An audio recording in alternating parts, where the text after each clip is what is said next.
ಅನ್ನೋದು ಅಪ್ಪಿ ತಪ್ಪಿ ಕೂಡ ಅವಳ ಬಾಯಲ್ಲಿ ಬರೋದೇ ಇಲ್ಲ. ಸುಳ್ಳೆ ಅವಳ ಮನೆ ದೇವರು. ಬಾಯಿ ಬಿಟ್ರೆ ಸಾಕು ನನಗೆ ಅವರು ಗೊತ್ತು ಇವರು ಗೊತ್ತು ಅಂತ ಬೊಗಳೆ ಬಿಡ್ತಿದ್ದ ಆಕೆ ಪೊಲಿಟಿಷಿಯನ್ ಜೊತೆಗೆ ತೆಗೆಸಿಕೊಂಡ ಫೋಟೋ ತೋರಿಸಿ ಕಲರ್ ಕಾಗೆ ಹಾರಿಸ್ತಿದ್ಲು. ಸದ್ಯ ಆ ವಂಚಕಿಯ ಸಂಚಿಗೆ ಒಬ್ಬ ಹಾಸಿಗೆ ಹಿಡಿಯೋ ಗತಿ ತಲುಪಿದ್ರೆ ಲಕ್ಷ ಕಳ್ಕೊಂಡ ಇನ್ನ ಕೆಲವರು ತಲೆ ಮೇಲೆ ಕೈ ಹೊತ್ತು ಕೂತಿದ್ದಾರೆ. ಹಾಗಾದ್ರೆ ಯಾರವಳು ಅಂದ್ರ ತೋರಿಸ್ತೀವಿ ನೋಡಿ. ಒಂದ್ ಫೋಟೋದಲ್ಲಿ ಸಿಎಂ ಸಿದ್ದರಾಮಯ್ಯ, ಮತ್ತೊಂದು ಫೋಟೋದಲ್ಲಿ ಡಿಸಿಎಂ ಡಿಕೆ ಶಿವಕುಮಾರ್. ಇವರಿಬ್ಬರ ಜೊತೆ ಚಿಣ್ಮಿಣ್ಕಿ ತರ ನಿಂತಿರೋ ಈ ಮಾಯಾಂಕನೆ. ಅಬ್ಬಬ್ಬ, ಈಕೆಯ ಪೋಸೋ, ಇವಳ ಹಾವ ಭಾವವೋ ಆ ಭಗವಂತನಿಗೆ ಪ್ರೀತಿ.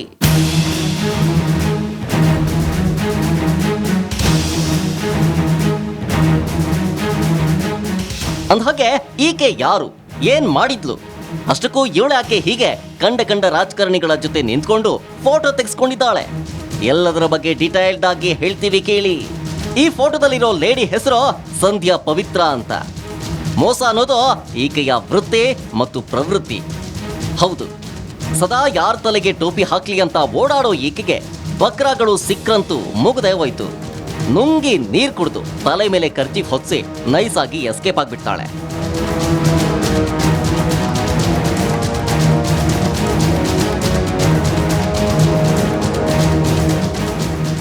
ಅಂದ್ಹಾಗೆ ಬೆಂಗಳೂರಿನ ಯಲಹಂಕ ನಿವಾಸಿಯಾಗಿರೋ ಸಂಧ್ಯಾ ಪವಿತ್ರ ವಿರುದ್ಧ ಸದ್ಯ ಜ್ಞಾನಭಾರತಿ ಪೊಲೀಸ್ ಠಾಣೆಯಲ್ಲಿ ಪ್ರಕರಣ ದಾಖಲಾಗಿದೆ. ಎಫ್ಐಆರ್ ಕೂಡ ಆಗಿದೆ.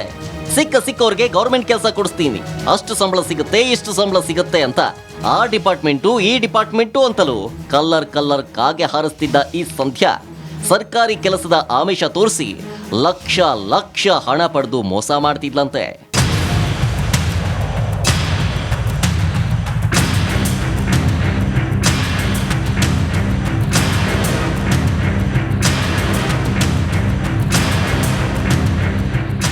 ರೂಪ ಅನ್ನೋ ಓರ್ವ ಮಹಿಳೆ ಸದ್ಯ ಜಯನಗರ ಪೊಲೀಸ್ ಠಾಣೆಗೆ ದೂರು ಕೊಟ್ಟಿದ್ದು, ಆಕೆಯಿಂದ ಈ ಸಂಧ್ಯಾ ಪವಿತ್ರ ಅನ್ನೋ ವಂಚಕಿ 2021ರಿಂದ ಹಂತವಾಗಿ 7,70,000 ಹಣ ಪಡೆದಿದ್ದಾಳಂತ ಆರೋಪ ಕೇಳಿ ಬಂದಿದೆ. ಕೇಳೋಕೋದ್ರೆ ನನ್ಗೆ ಅವ್ರು ಗೊತ್ತು ಇವ್ರು ಗೊತ್ತು ಅಂತ ದಿಮಾಕಿನ್ ಮಾತನಾಡೋ ಈ ಸಂಧ್ಯಾ ಪವಿತ್ರ ಹಣ ಕೇಳಿದ್ರೆ ಬೆದರಿಕೆ ಹಾಕ್ತಿದ್ದಾಳೆ. ಈ ಬಗ್ಗೆ ಒಂದಷ್ಟು ಆಡಿಯೋ ಕ್ಲಿಪ್ ಅನ್ನು ಕೂಡ ಸದ್ಯ ದೂರುದಾರರಾದ ರೂಪ ಪೊಲೀಸರಿಗೆ ಕೊಟ್ಟಿದ್ದಾರೆ.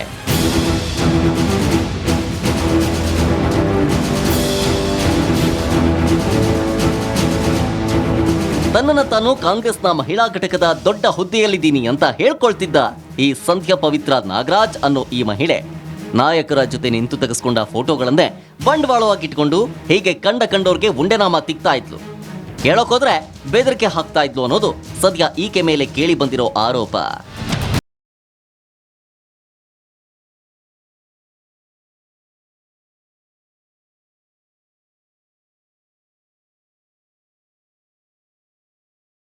ಕಾಂಗ್ರೆಸ್ ಆಫೀಸ್ಗಾದ್ರೂ ಬಿಜೆಪಿ ಆಫೀಸ್ಗಾದ್ರೂ ಹೋಗು, ನಿಮ್ದು ಕೆಲಸ ಯಾರಿಂದ ಆಗಿದೆ? ಹರೀಶ್ ಇಂದ ಮಾಡಿದ್ದು. ನೀವು ಹರೀಶ್ ಅವ್ರ ಹತ್ರ ಕೇಳ್ಬೇಕು, ಭಾನುಪ್ರಕಾಶ್ ಅವ್ರ ಹರೀಶ್ ಅವ್ರ ಗೊತ್ತಾ ಮ್ಯಾಮ್? ಕೇಳಿದ್ಕೇನೆ ನಮಗೆ ಅವ್ರು ಗೊತ್ತಿಲ್ಲ. ನೀವು ಹೋಗಿ ಡಿ ಕೆ ಶಿವಕುಮಾರ್ ಹತ್ರನೇ ಹೋಗ್ಬಿಡಿ, ಅವ್ರ ಅಲ್ಲೇ ಒಂದ್ ನಿಮಿಷ ರೀ. ನೀವ್ ಫಸ್ಟ್ ದುಡ್ಡು ಯಾರ್ಗಮ್ಮ ಕೊಟ್ಟಿದ್ದು? ಅದೇ ಹರೀಶ್ ಭಾನುಪ್ರಕಾಶ್ ಅವ್ರಿಗೆ ತಾನೆ ಅವರಿಗೆ ಕೊಟ್ಟಿದ್ದು. ಅವ್ರು ಏನಂತಾರೆ, ನಿಮ್ ದುಡ್ಡು ನಿಮ್ 3,500 ಏನ್ ಕೊಟ್ಟಿದ್ರೆ ನಾವು ಅದು ಗ್ಯಾರಂಟಿ, ನೀವು ಆ ಮೇಡಮ್ ಕೊಟ್ಟಿರೋದಕ್ಕೆ ನಾವು ಗ್ಯಾರಂಟಿ ಅಲ್ಲ, ನೀವ್ ಅದೇನ್ ಕಂಪ್ಲೇಂಟ್ ಕೊಟ್ಕೊಂತೀರ ಏನ್ ಮಾಡಿ ಅವ್ರ ಮೇಲೆ ಯಾಕೆ ನೀವು ಕಂಪ್ಲೇಂಟ್ ಕೊಟ್ಟಿಲ್ಲ? ಮತ್ತೆ ಅಲ್ಲಮ್ಮ, ಡಿ ಕೆ ಶಿವಕುಮಾರ್ ಅವರು ಕೋಟಿ ಹಗರಣ ಮಾಡವ್ರೆ, ಸಿದ್ದರಾಮಯ್ಯ ಅವ್ರು ಕೋಟಿ ಹಗರಣ ಮಾಡವ್ರೆ. ಕಾಂಗ್ರೆಸ್ ಅವ್ರ ಹಿಸ್ಟ್ರಿನೇ ನನಗೆ ಗೊತ್ತು, ನಾನೇ ಮಾತಾಡ್ತಾ ಇರ್ತೀನಿ ಇವ್ರು ಹಂಗೆ ಇವ್ರು ಹಿಂಗೆ ಬಿಜೆಪಿ ಅವ್ರು ಹಿಂಗೆ ಅಂತ. ನಾನ್ ನಿಮ್ದೇನ್ ಕೋಟಿ ತಿಂದಿದ್ದೀನ? ಇಲ್ಲ ನಿಮ್ ದುಡ್ಡು 10 ರೂಪಾಯಿ ನಾನು ತಿಂದಿದ್ರೆ ಆ ದೇವ್ರು ನಾನು ಇವತ್ತೇ ಕರ್ಕೊಂಡ್ಬಿಡ್ಲಿ. 10 ರೂಪಾಯಿ ನಿಮ್ಗೆ ತಿಂದಿದ್ರೆ. ಬೆಂಗಳೂರಿನ ಕ್ವೀನ್ಸ್ ರಸ್ತೆಯಲ್ಲಿರೋ ಕಾಂಗ್ರೆಸ್ ಕಚೇರಿಯಲ್ಲಿ ದೊಡ್ಡ ನಾಯಕರು ಮಾಧ್ಯಮಗಳಿಗೆ ಮಾತನಾಡೋ ಸಂದರ್ಭದಲ್ಲಿ ಅಥವಾ ಕಾಂಗ್ರೆಸ್ನ ಪ್ರತಿಭಟನೆಯಲ್ಲಿ ಕಾಣಿಸಿಕೊಳ್ಳೋ ಈ ಸಂಧ್ಯಾ ಪವಿತ್ರ ಅನ್ನೋ ಮಹಿಳೆ 2021ರಲ್ಲಿ ರೂಪಾಗೆ ಭಾನುಪ್ರಕಾಶ್ ಎಂಬುವರು ಪರಿಚಯವಾಗಿದ್ದಾರೆ. ಈ ವೇಳೆ ರೂಪಾ ತಮ್ಮನಿಗೆ ಸರ್ಕಾರಿ ನೌಕರಿ ಕೆಲಸ ಕೊಡಿಸೋ ಆಮಿಷ ಒಡ್ಡಿದ್ದಾಳೆ. ಆ ಬಳಿಕ ಹರೀಶ್ ಅನ್ನೋರನ್ನ ಪರಿಚಯ ಮಾಡಿಕೊಟ್ಟ ಭಾನುಪ್ರಕಾಶ್ ಸರ್ಕಾರಿ ನೌಕರಿ ಕೊಡಿಸೋ ಕೆಲಸ ಡೀಲ್ ಕುದುರಿಸಿ ಮೊದಲಿಗೆ 3.5 ಲಕ್ಷದಂತೆ 2 ಬಾರಿ ರೂಪಾರಿಂದ ಹಣ ಪಡೆದಿದ್ದಾಳೆ. ಪರಿಯಾಗಿ ಕೇಳ್ಕೊಂಡ್ರು ವಾಪಸ್ ಕೊಟ್ಟಿಲ್ವಂತೆ. ಬದಲಿಗೆ ನಾಳೆ ನಾಡಿದ್ದು ಆಚೆ ನಾಡಿದ್ದು ಇನ್ನೇನು ಕೊಟ್ಟೇ ಬಿಟ್ಟೆ ಹಾಗೆ ಹೀಗೆ ಅಂತೆಲ್ಲ ಇಲ್ಲ ಸಲ್ಲದ ಪುಂಗಿ ಓದಿದ್ದಾಳೆ ಈ ಸಂಧ್ಯಾ. ವಾಟ್ಸ್ಆಪ್ ನೋಡಲ್ಲ, ವಾಟ್ಸಪ್ ಇಲ್ಲಮ್ಮ ಮೀಟಿಂಗ್ ನಡೀತಾ ಇದೆ. ನಾನ್ ಬೇರೆ ಬೋರ್ಡ್ ಬೇರೆ ಟ್ರೈ ಮಾಡ್ತಾ ಇದೀನಲ್ವಾ, ಬೋರ್ಡ್ ಅಲ್ಲಿ ಟ್ರೈ ಮಾಡ್ತಾ ಮೇಡಮ್ ನಾನು ನಮ್ ಕಷ್ಟ ಹೆಂಗಿದೆ ಅಂತ ಹೇಳ್ಬಿಟ್ಟು ನಿಮ್ಗೆ ಅಮೌಂಟ್ ಕೊಟ್ಟಿದ್ದೀನಿ ಮೇಡಮ್. ಈ ತರ ಚೆಕ್ ಕೊಟ್ಟಿದೀವಿ, ಈ ತರ ಒಂದ್ ನಿಮಿಷ ಕೇಳಿ. ಅಲ್ಲೆಲ್ಲ ಕ್ಯಾಬಿನೆಟ್ ನಡೀತಾ ಇದೆ ಅಲ್ಲ, ಅದನ್ನೆಲ್ಲ ಹೋಲ್ಡ್ ಮಾಡಿ ಎಲ್ಲ ಲೆಟರ್ ಲೇಟ್ ಆಗಿದ ತಕ್ಷಣ ನಿಮ್ಮನ್ನ ಕರೀತಾರೆ. ಇನ್ನೊಂದು 2 days ವೆಯ್ಟ್ ಮಾಡಿ, ಇಷ್ಟು ದಿವಸನೇ ವೆಯ್ಟ್ ಮಾಡಿ, 2 days. ನನ್ಗ 25,000 ನೋಡಿ, ಒಂದ್ ನಿಮಿಷ ಕೇಳಿ. ನೀವು 2 ಲಕ್ಷ ಕೊಟ್ಟು ಹೋದ್ರಿ ಆಯ್ತಾ, ನಾನು ಅದಕ್ಕೆ 50,000 ಎಣಿಸ್ಬೇಕಾಗಿತ್ತು. 25,000 ಮಾತ್ರ ನಾನು ಕೊಟ್ಟಿದ್ದೀನಿ. 25,000 ನಾನು ಸೋಮವಾರ ಅಂದ್ಬಿಟ್ಟು ಸುಮ್ನೆ ಇದ್ಬಿಟ್ಟೆ ಆಯ್ತಾ. ಆದ್ರೆ ನಿಮ್ದೆಲ್ಲ ರೆಡಿ ಆಗಿದೆ, ಅಲ್ಲೊಂದು ಸಿಗ್ನೇಚರ್ ಆಗ್ಬೇಕು ಸೆಕ್ರೆಟರಿದು. ಇಷ್ಟು ದಿವಸ ವೆಯ್ಟ್, ಇನ್ನೊಂದು 2 days ವೆಯ್ಟ್ ಮಾಡಿ. ಇನ್ನೇನು 2 ದಿವಸ ನಿಮ್ ಕಾಲು ಬರುತ್ತೆ ಸೋಮವಾರ ಅಷ್ಟರಲ್ಲಿ. ಎಲ್ಲಾರು ಈ ನಿಗಮ ಮಂಡಳಿ ಇದಕ್ಕೋಸ್ಕರ ಎಲ್ಲ ಬ್ಯುಸಿ ಆಗಿದ್ದಾರೆ.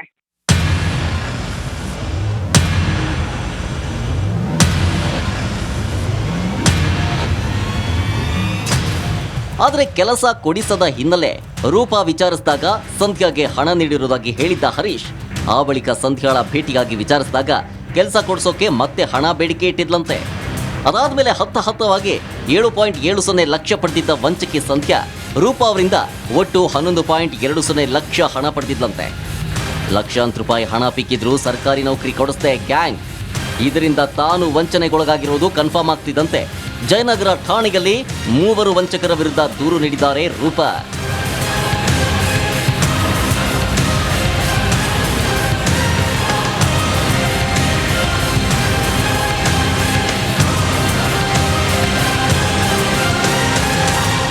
ದೂರು ನೀಡಿದಾಗ ಠಾಣೆಗೆ ಹಾಜರಾಗಿ ಹಣ ವಾಪಸ್ ಕೊಡೋದಾಗಿ ಮುಚ್ಚಳಿಕೆ ಬರ್ಕೊಟ್ಟಿದ್ದ ಸಂಧ್ಯಾ ಅಂಡ್ ಗ್ಯಾಂಗ್ ಆ ಬಳಿಕ ಆಂಟಿಸಿಪೇಟರಿ ಬೇಲ್ ತೆಗೆದುಕೊಂಡಿದ್ದಾಳೆ. 2023 ನವೆಂಬರ್ ಒಳಗೆ 7.70 ಲಕ್ಷ ಹಣ ವಾಪಸ್ ನೀಡೋದಾಗಿ ಮುಚ್ಚಳಿಕೆ ಬರ್ಕೊಟ್ಟಿದ್ದಾಳೆ. ಜೊತೆಗೆ ಒಂದು ಚೆಕ್ ನೀಡಿದ್ದಾಳೆ. ಆದರೆ ಕೊಟ್ಟ ಚೆಕ್ ಬೌನ್ಸ್ ಆಗಿದೆ. ಕೇಳಕ್ಕೋದ್ರೆ ಇದ್ದೇ ಇದೆಯಲ್ಲ ಬೆದರಿಕೆ, ನನ್ನ ಹೆಸರು ಹಾಳು ಮಾಡಿದ್ಯಾ, ನಾನು ನಿನ್ನ ಮೇಲೆ ಮಾನನಷ್ಟ ಮೊಕದ್ದಮೆ ಹೂಡ್ತೀನಿ ಅಂತ ಹೆದರಿಸಿದ್ದಾಳೆ ಈ ಸಂಧ್ಯಾ. ನಿಮ್ ದುಡ್ಡು ಎಲ್ಲೂ ಹೋಗಲ್ಲ, ನಿಮ್ಗೆ ಯಾರು ಮೋಸ ಮಾಡಕ್ಕೂ ಸಾಧ್ಯ ಇಲ್ಲ. ಆದ್ರೆ ನೀವ್ ಎಲ್ಲೆಲ್ಲಿ ನನ್ನ ನೇಮ್ ಡ್ಯಾಮೇಜ್ ಮಾಡ್ತಾ ಇದೀರ ಕೇಳಮ್ಮ ಇಲ್ಲಿ. ಎಲ್ಲೆಲ್ಲಿ ಫೇಸ್ಬುಕ್ ಅಲ್ಲಿ ಹಾಕಿದೀರಾ, ಎಲ್ಲೆಲ್ಲಿ ಯಾರ್ಯಾರಿಗೆ ಹೇಳಿದೀರಾ, ಇದನ್ನೆಲ್ಲ ನನಗೆ ತಂದು ಕೊಟ್ಟಿದ್ದಾರೆ. ನಾನು ಅದನ್ನ ಇಟ್ಕೊಂಡು ಕಂಪ್ಲೇಂಟ್ ಕೊಡ್ತೀನಿ. ನನ್ನ ನೇಮ್ ಡ್ಯಾಮೇಜ್ ಆಗಿದೆ, ನಾನ್ ಮಾನನಷ್ಟ ಮೊಕದ್ದಮೆ ಹಾಕ್ತೀನಿ. ನಿಮ್ದು ಏನಿದೆಯೋ ಅದು ನನ್ನ ಆಫೀಸ್ ಮುಖಾಂತರ ಕ್ಲಿಯರ್ ಮಾಡಿಸ್ತೀನಿ. ನನಗ್ ಸವಾಸ ಬೇಡಲ್ಲ, ನಾನ್ ಹಾಕಿರೋ ದುಡ್ಡು ನನಗೆ ವಾಪಸ್ ಬರ್ಬೇಕು. ನಾನ್ ಹಾಕಿರೋದು ಗೊತ್ತಾ ಮೇಡಮ್? ನಾವು ಕೊಟ್ಟಿರೋದು ನಿಮಗೆ ಗೊತ್ತು, ನೀವು ಕೊಟ್ಟಿರೋದು ನಮಗೆ ಗೊತ್ತಾ ಮೇಡಮ್?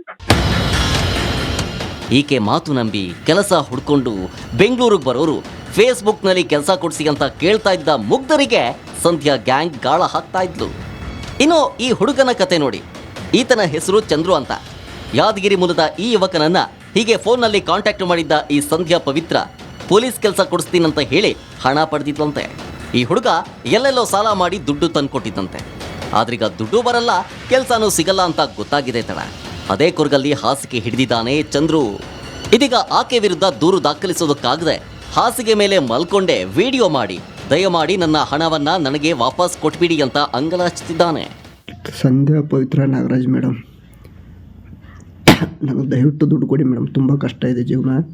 ನನಗೆ ಹಾಸ್ಪಿಟ್ಲೆಲ್ಲ ತೋರ್ಸೋಕ್ಕೆ ದುಡ್ಡಿಲ್ಲ. ಇವಾಗ ತುಂಬ ಕಷ್ಟ ಆಗ್ತಾಯಿದೆ.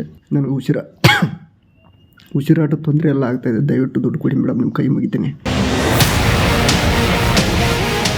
ಸದ್ಯ 2-3 ಠಾಣೆಯಲ್ಲಿ ಸಂಧ್ಯಾ ಪವಿತ್ರ ವಿರುದ್ಧ ಕೇಸ್ ದಾಖಲಾಗಿದೆ. ಒಂದು ಕೇಸಲ್ಲಿ ಆಂಟಿಸಿಪೇಟರಿ ಬೇಲ್ ಅಪ್ಲೈ ಮಾಡಿರೋ ಈಕೆ ಮಿಕ್ಕ ಕೇಸಿಗೆ ಹಾಜರಾಗದೆ ತಲೆಮರೆಸಿಕೊಂಡಿದ್ದಾಳೆ.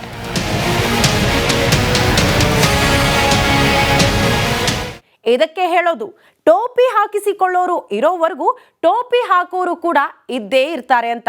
ಇದಾಗಿತ್ತು ಈ ಹೊತ್ತಿನ ವಿಶೇಷ. ನೋಡ್ತಾ ಇರಿ ನೇರ ಮಾತು, ಕಣ್ಣಲ್ಲಿ ಕಣ್ಣಿಟ್ಟು. ಇದು ರಿಪಬ್ಲಿಕ್ ಕನ್ನಡ, ನಿಮ್ಮ ಧ್ವನಿ.